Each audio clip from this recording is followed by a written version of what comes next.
All right, new leadership for the United Auto Workers Union is promising a new era for workers.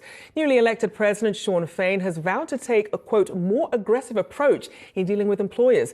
Joining me now with the latest is our very own Danny Romero. Danny, what are the expectations here?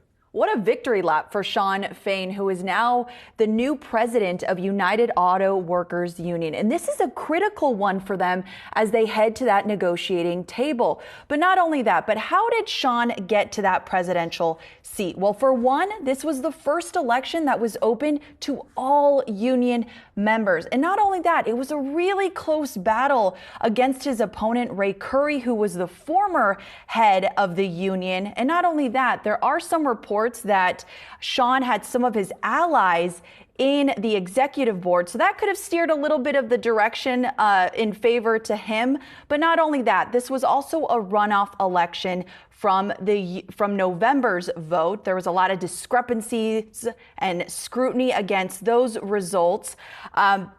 But not only that, we have to put it into perspective, right? What the union really wants is they want change. And to give you some context, before this election with Shawn, Curry, let's talk about him. Ray Curry was appointed president in 2021 because federal investigators found a lot of corruption within the union. So they booted the former president at that time. So already two presidents prior to Ray Curry, have been in jail. They're serving time due to this corruption within the union. But Shawn's whole campaign, like you said, is taking that being confrontational in that contract negotiations, and especially being very persistent when it comes to wages and benefits. So we'll have to wait and see how this all plays out. But not only that, Shawn has been in the union for over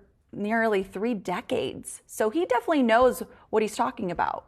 So then in terms of what this means for some of these Detroit automakers, some of these legacy brands, what sort of timeline are we looking at here for negotiations? Well, negotiations already started January 5th, but the contracts end September 14. And their biggest sticking points revolve around their 2-tier wage system, as well as their benefits. And not only that, they really want to win back some of their cost living adjustments. And job security is their number one thing, because you have to put it into perspective.